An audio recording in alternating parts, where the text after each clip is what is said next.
Salam untuk kita semuanya, berjumpa lagi dengan saya di channel Aritela Tutorial, tempat kita untuk berbagi informasi seputar informasi pendidikan dan informasi guru serta informasi honorer dan informasi lain yang relevan. Pada pertemuan ini saya menyapa seluruh Bapak Ibu aparatur sipil negara dan semua yang berhak untuk mendapatkan tunjangan ya atau gaji ke-13 di tahun 2024 yang telah tertuang dalam Peraturan Pemerintah Nomor 14 dan Peraturan Menteri Keuangan Nomor 15 Tahun 2024. Ada informasi terkini Bapak Ibu terkait dengan pencairan gaji ke-13 tahun 2024. Informasi terbaru dimuat oleh Klik Pendidikan ID. Di sini sampaikan bahwa bukan 1 atau 2 Juni, Sri Mulyani selaku Menteri Keuangan siap cairkan gaji ke-13 untuk PNS dan P3K tahun 2024 pada tanggal berapa. Nah, itu yang perlu kita ketahui Bapak Ibu ya. Nah, sebelum masuk pada materinya, ada informasi perubahan terkait dengan pencairan gaji ke-13 bagi ASN yang penggajiannya atau sumber gaji 13-nya itu dari APBN, demikian dengan APBD. Kemudian sedikit ada perubahan jadwal ya. Kalau selama ini Bapak Ibu berharap untuk cair di awal bulan Juni, tetapi pada informasi kali ini sedikit ada pergeseran. Nah, supaya lebih jelas Bapak Ibu, ikuti informasi berikut sampai selesai, dan bagi Bapak Ibu yang sedang menonton, demikian dan Bapak Ibu yang mungkin baru menemukan informasi melalui channel ini, jangan lupa dukung channel ini dengan cara like dan subscribe, share, dan komen, serta nyalakan tombol notifikasinya, supaya semua informasi yang disalurkan melalui channel ini selalu update di layar Bapak Ibu. Langsung pada informasinya. Klik Pendidikan memuat informasi terkini terkait dengan pencairan gaji ke-13 tahun 2024. Inilah informasi penting untuk PNS dan P3K terkait jadwal pencairan gaji ke-13 yang telah ditetapkan oleh Sri Mulyani selaku Menteri Keuangan Republik Indonesia. Sri Mulyani selaku Menteri Keuangan siap mencairkan gaji ke-13 untuk PNS dan P3K tahun 2024 sesuai peraturan di dalam PMK nomor 15 tahun 2024. Lantas, kapankah Sri Mulyani mencairkan gaji ke-13 untuk PNS dan P3K tersebut? Mari Bapak Ibu simak informasi berikut sampai selesai.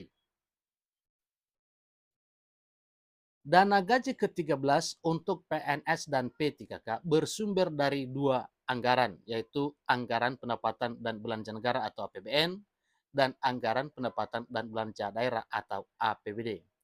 Jadi gaji ke-13 yang bersumber dari APBN dan APBD tersebut memiliki perbedaan komponen. Ingat Bapak ya, gaji ke-13 yang bersumber dari APBN dan APBD memiliki perbedaan komponen.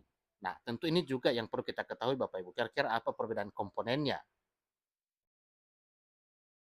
Di mana gaji ke-13 yang bersumber dari APBD untuk PNS dan P3K tidak terdapat komponen tunjangan kinerja, namun diganti dengan tambahan penghasilan. Jadi supaya dipahami bersama Bapak Ibu ya, untuk ya gaji ke-13 yang bersumber dari APBD untuk PNS dan P3K tidak terdapat komponen tunjangan kinerja, namun diganti dengan tambahan penghasilan atau tamsil. Dan di sini diuraikan ya rincian komponen gaji ke-13 dari APBN untuk PNS dan P3K. Pertama yaitu gaji pokok, kemudian tunjangan pangan, tunjangan keluarga, tunjangan jabatan atau umum, dan tunjangan kinerja.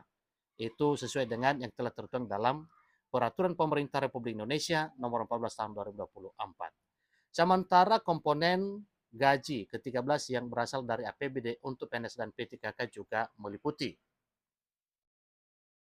gaji pokok, kemudian tunjangan pangan, tunjangan keluarga, tunjangan jabatan atau umum, dan tambahan penghasilan atau tamsil.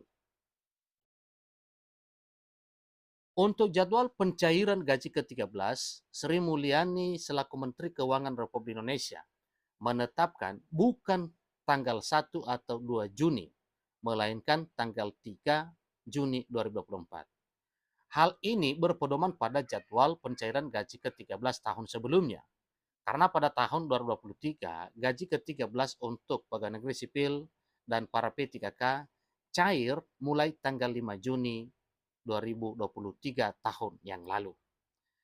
Karena tanggal 1 sampai 4 Juni 2023 merupakan hari libur,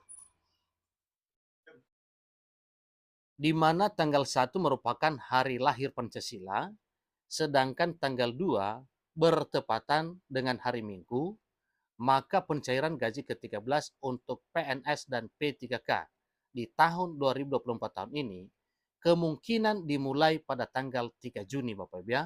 Kemungkinan dimulai pada tanggal 3 Juni.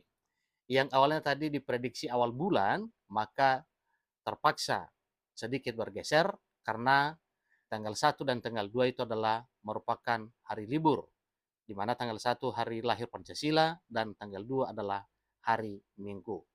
Nah, tentunya setelah itu baru proses Bapak Ibu ya. Jika belum cair pada jadwal tersebut, gaji ke-13 tersebut akan ditransfer setelah bulan Juni 2024. Kalimat ini Bapak Ibu, ini bukan dikarang-karang, tetapi ini telah tertuang di dalam Peraturan Pemerintah Republik Indonesia Nomor 14 dan Peraturan Menteri Keuangan Nomor 15 Tahun 2024 tentang jadwal pencairan, salah satunya yaitu pencairan gaji ke-13 tahun 2024. Nah, tinggal di atas hanyalah perkiraan. Ya, maksudnya tanggal itu Bapak Ibu ya, tanggal 3 itu perkiraan. Nah, belum tentu bisa bertepatan karena memang ada syarat pencairan Bapak Ibu ya. Itu ada SPM-nya, yaitu surat perintah membayar dan seterusnya. Tentu setelah semua proses itu tuntas, maka barulah pencairan. Nah, mengenai tanggal tersebut itu merupakan prediksi Bapak Ibu ya, hanya sekedar perkiraan dengan berpedoman pada tahun sebelumnya. Tapi yang jelasnya pencairan gaji ke-13 untuk tahun 2024 tahun ini tetap dicairkan mulai pada bulan Juni 2024. Bila tidak cair pada bulan Juni, maka akan bergeser pada bulan berikutnya, yaitu pada Juli 2024. Banyak pertanyaan, kenapa tidak sama atau kenapa tidak serentak dicairkan pada bulan Juni? Karena kebijakan antara ya pencairan gaji ke-13 yang bersumber dari APBN dan APBD itu berbeda Bapak Ibu. Kemudian kebijakan masing-masing daerah dalam hal menerapkan jadwal pencairan gaji ke-13 hampir sama dengan pencairan THR, di mana daerah yang satu dengan daerah yang lain beda satu sama lain.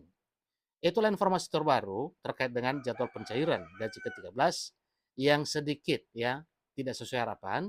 Kalau sebelumnya diprediksi awal bulan, tetapi karena awal bulan yaitu tanggal 1 dan 2 merupakan hari libur, yaitu hari lahir Pancasila dan hari Minggu, kemungkinan baru diproses mulai tanggal 3. Dan itu pun hanya sekedar perkiraan. Demikian informasinya. Sampai ketemu pada informasi berikutnya. Terima kasih.